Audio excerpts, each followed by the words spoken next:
از حضرت عبدالله ابن عباس روایت بوده است از خدا کلمه لا حول ولا قوت را آموزه. کلمه چی را؟ لا حول ولا قوت الا بالله. و بسیار گویید، نه که معنیش نفهمیدید شما توفیق نمیابید. معنیش نفهمیدید شما توفیق نمیابید. لا حول یگان بازدارنده نیست، ولا قوت یگان قوه نیست مگر قوام از جانب خدا های، یاردمم از جانب خدا های، پردم از جانب خدا های. یگان پرده نیست بین شما و بین گناه، یگان قوه نیست بین شما و بین عملتان که شما را یاردم میکنه، هر دوشم از درگاه او های. معنیش همینه.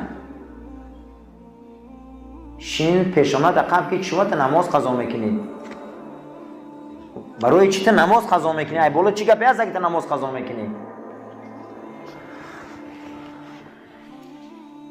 در افسانه های مردمی ترک میبیاره که یک گرگ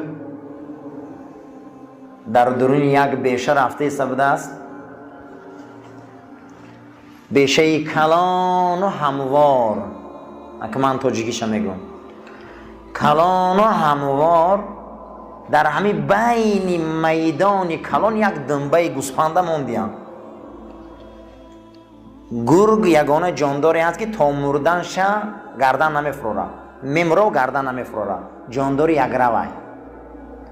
و نگاه میکنه که دنبه سفید خوشرو در بین یک شدگار موندگی، میدانی کلان. و میسته فکر میکنه، میگه ما این دنبه را اینقدر کفته سیم در این پستی و بلندی و در این جای همواری خوشرو چی میگفته باشه؟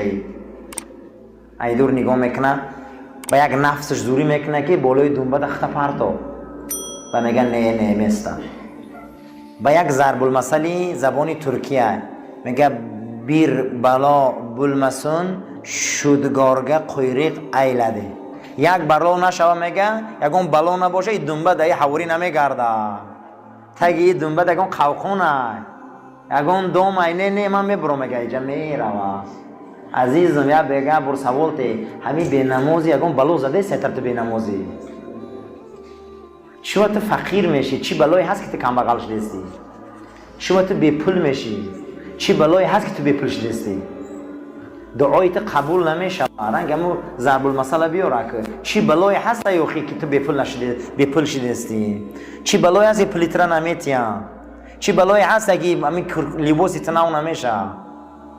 تیا بر فکر که یگون بلا هست اگه یکی تو دو نمیشه خی گیر همون بلاها رو یعنی مکن یکی تو دو میشه. عزیزم ضرب المثل زور گفتستم ما در ایجادیات ادبیات مردمی ترک بدستیم، یعنی که همون دنبه را دیده گفته نه آخی این یگون بلای هست که جرا موندین آخیره میره کفته گشتم نمیوم تا یه حوری چی میکنی؟ برای همین عزیزو وقتی گپ تا نمیگیره بچه چی گپی هست، زنت گپ تا گوش نمیکنه چی گپی هست، کجایی را بیزیب موندستی؟ یک شنور را بیزیب میکنی تلویزور بیزیب نشون میتیم، یا موج میزنه یا پره میزنه، همیو در عقلت میگیره و شما خداوند را توفیق نداده از عقلت نمیگیره. شما خداوند را رحمتش دور کرده عقلت نمیگیره، میگیره عقل اگر به آن شرطی که یقین باشه، باور داشته باشی، شک نکنی. لا حول را معناش فهمیدن در کار بوده، همش از جانب خدا بوده، توفیق به توفیقی. نام خدایتش حکیم بوده است، میدونه کی ده بتیه میدونه کی ده نتیه. وقتی اون میگیره توفیق فکر کن چوا گرفت. مسلمان برای چند چیز محتاج بودن؟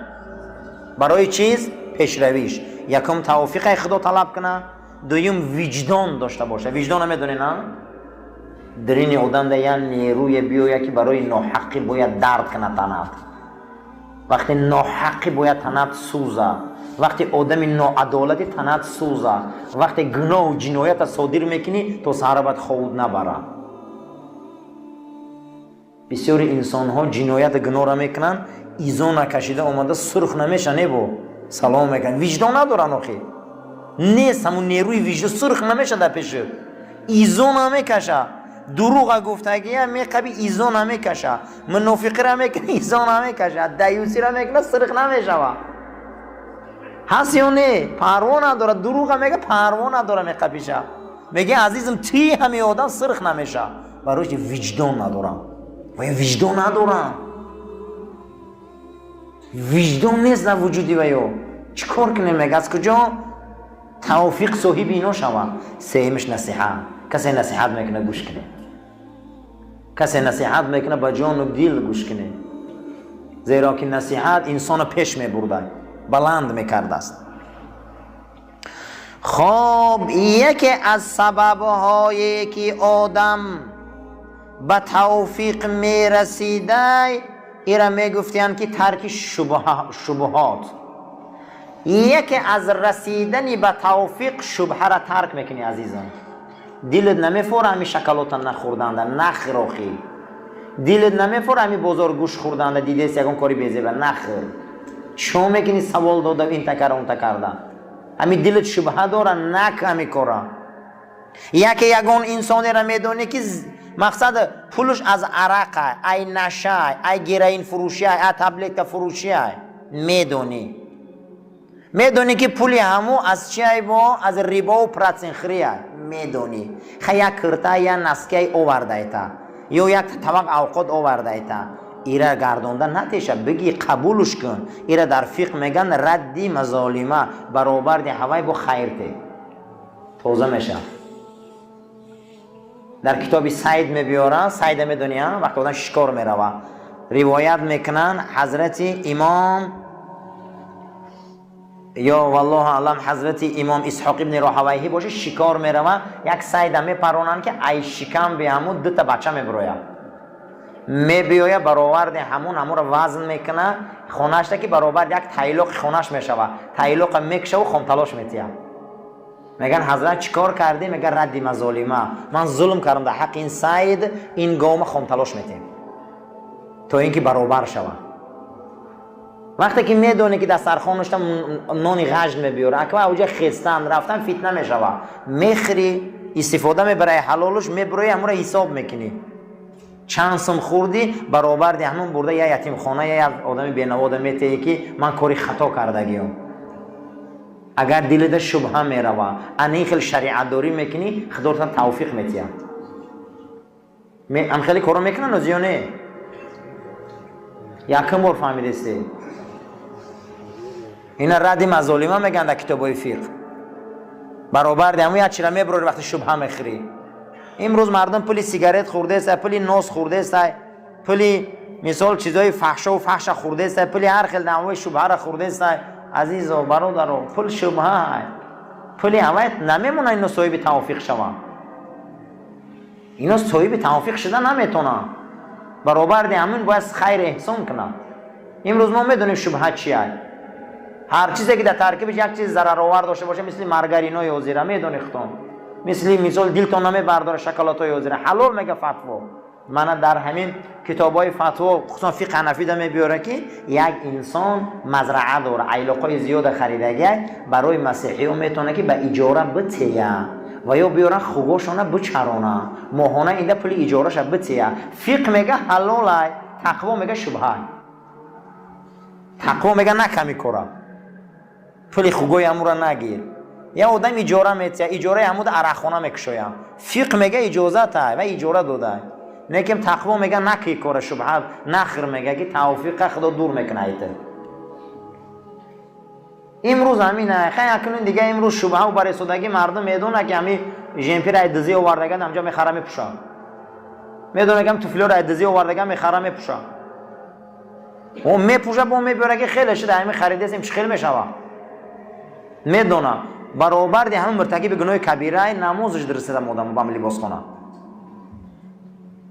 نخره هرچی را دست مردم میجده. ای کوچو میخره چیزای ارزانه گفته کی میدونی با کجا میبیوره همین قشوبه داری نکم میکنه خدا توفیق ایت دور میکنه. چه با نمازم در 2 رکعت خوندم نمیدونم 3 رکعت خوندم نمیدونم این کردم دوم قبول نمیشه در این نمازم فکرم دکیم کجا های دینداری ما چی میشه نه آخه عزیزم نه ای بر بزیبه ای بر که شبهه را اهمیت ندادستی این شبهه آمده غم دادسته شبهه را اهمیت خدا توفیق میتیاتا هم خلاص یا نه همین فویز خرکایی که فویز میخرن همین دکمنت استرویکا ما شبهه بده میو نکنه همین کارتون به توفیق میشه 100 سال پیش اوتا و چوتا نموردن 80 سال زندگی کردن و همین اردی جوی اوخی اگه شما را خدا میزنه که بخواه به پولش گرده هیچ گرم نداره اوخی نیم تنون راحتی جون چی آفت زده شما را خناوس 5 پنجر دهنتون لغت میکنی همین نیم کاسه شوربا خورده معیشت کرده گرده و توفیق شده اوخی 50 سال پیش که پدر و مادراتون با یک سطیل پمیدور یا دونه نون هم شما را کلون کردن اگه برش هم اون نمیتونیم کرده برای اون که مردم دیگه پروای شبهه نداره شبهه حرام نیست یا اموری هست که ما را توفیق میگردونه میفرق که به توفیق باشی همین اغلبیت نگاه کنیم آدمای شبهه خور حرام خور نمی خیلی علیک ملیک بوز هم خیلی نگاه کنیم فرزنداشون به توفیقن عقلای فرزنداشون کمه عقلای فرزنداشون سالم نیست بی تربیان فرزنداشون این همین حوزی همین نگاه کردن عقل ندارن برای که وقتش ای شبهه خوردن ای حرام خوردن چی میگن همین فوک در همه جا سیخ کردن انا امروز ای فرزندا ضرر دیده سیان اسلام یگانه دینی هست که مردم به حلال خوردن فرض میدونن اگه نماز حلال خیره میگه هیچ که یگان انسان ای گوشنگی نمیبره قسم به خدا انا اینو یقین میگم انا دیومش چی بده عزیزان شبهه را ترک کن تا توفیق میتیم پروردگار ما و شما رو برای راست هدایت کنه توفیق مونتیا یقین مونتیا از شبهه خوردن ما رو خداوند نگهبان شوه ربنا تقبل منا انك انت السمیع العلیم و تب علینا انك انت رؤوف الرحیم برحمتك یا ارحم الراحمین سفر راست کنه هیچ محل از یاد ما نبراریم که نام خدا یکتش حکیمه نام خدا یکتش چیه؟ حکیم حکیم چی را میگفتیم؟ چیزی را در جاش میمونه هر کسی که چیزی را در جاش آورده موند نام او را میگن چی عزیزا؟ حکیم هر کسی که چیزی را آورده در جاش حل کرد نام او حکیم صدقه خوبه میشه که یه آدم عرق نوشته صدقه تی درست میشه یا نه؟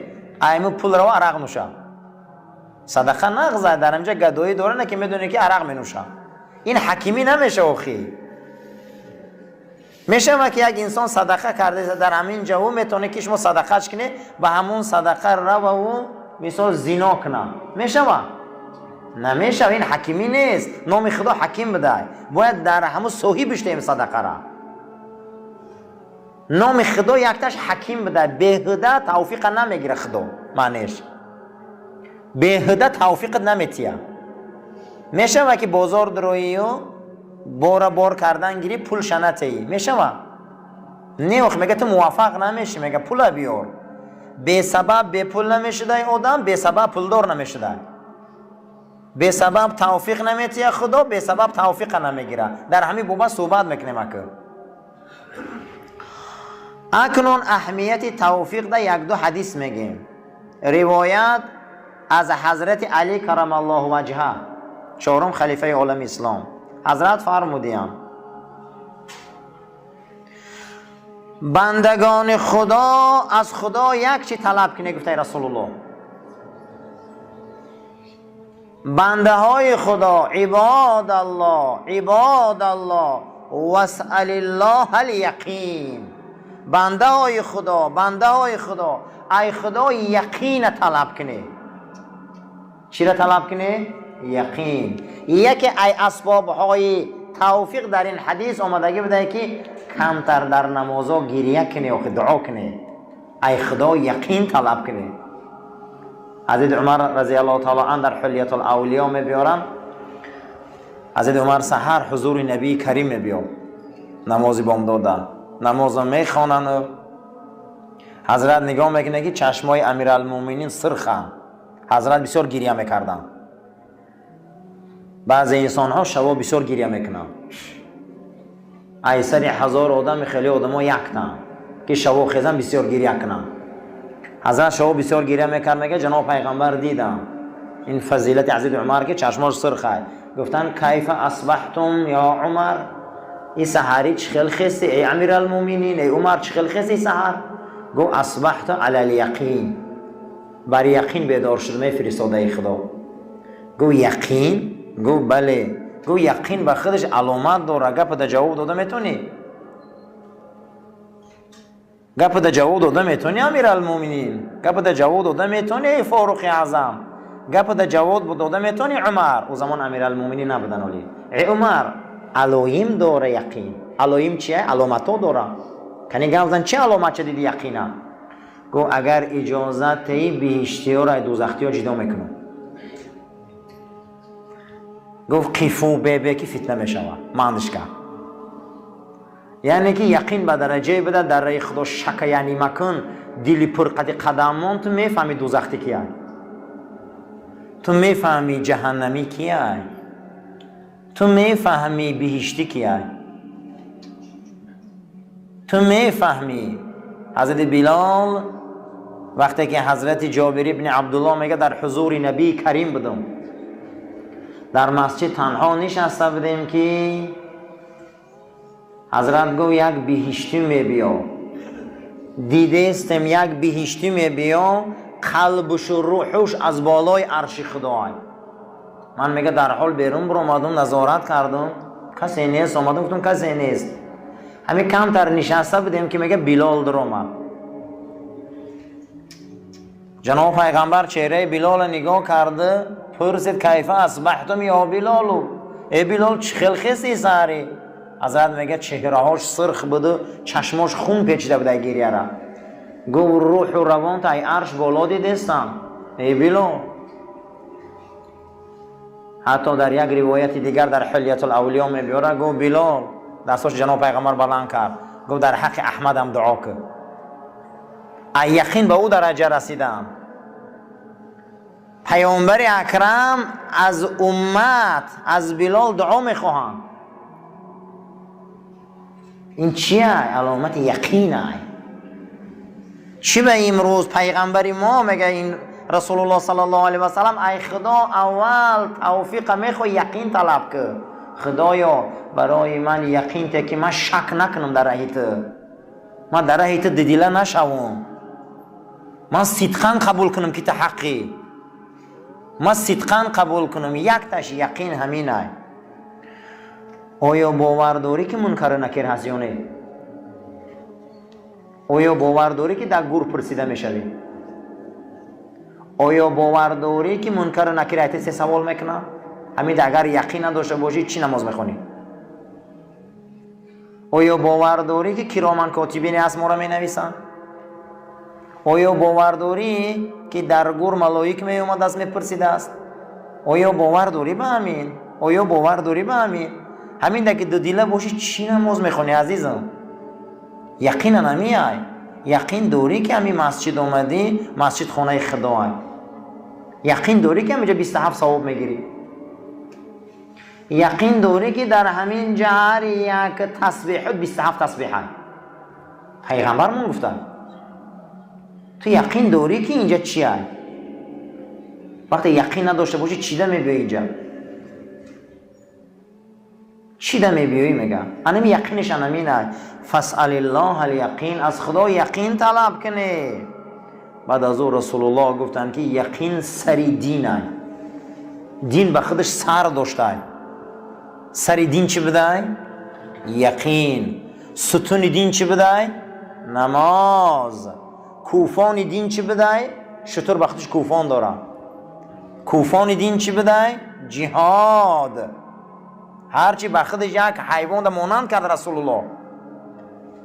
گفت دیدگی همی خیل، همی خیل گفت هرچی داره. گفت ستون دین نماز بده. سری دین چی بده عزیزان؟ یقین. یقین داری چی؟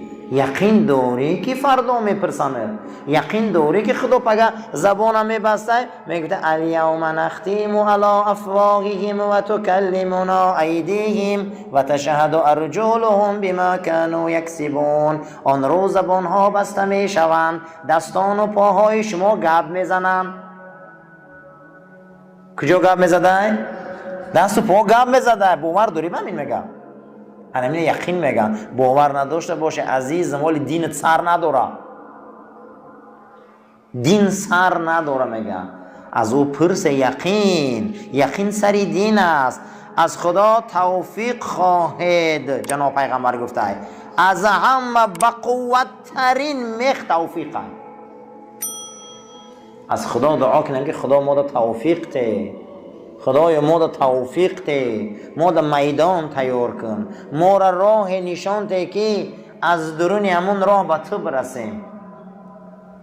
آدمایی هستند که از راه زکات به خدا میرسند، آدمایی هستند که از راه روزه به خدا میرسند، آدمایی هستند که از راه نماز به روزه میرسند، آدمایی هستند که از راه حج به خدا میرسند، آدمایی هستند که از راه دزدن از دزدیشان ایزا کشته به خدا میرسند. ما چندین نفر این خیلی انسان ها داریم که از داخل دزدی در اسلام بازگشتن و سوی خدا رفتن.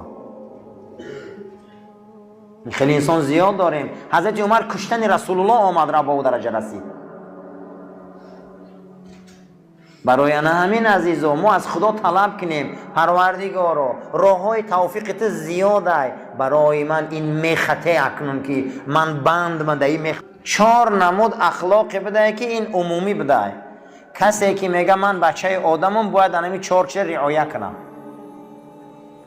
اما ما همین قدر کتابای اخلاقی و تربیتی را گفتیم و ورق زدیم، درباره همین 2 تاش بسیار گپ زدگی بدیم، درباره 12 تا دیگه‌اش گپ کم بوده است. اخلاق نسبت خدا، اخلاق نسبت خلق.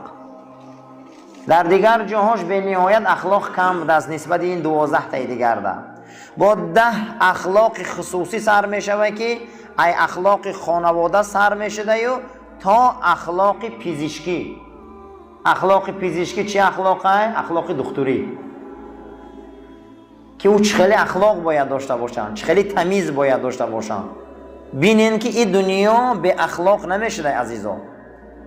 اخلاق خانواده ای همون روزی که تو خانواده ده انسان میشه، عائله، از عائله باید چخیلی اخلاق ما داشته باشیم.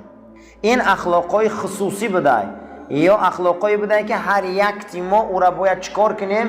لیچ نمیگن که ای خودت انامین لیچ نسته، باید ما به نهایت سخت اهمیتیم. اکنون امروز درباره این 14 اخلاق ما صحبت میکنیم. موضوع امروزه ما اسباب توفیق و اسباب گرفتن توفیق.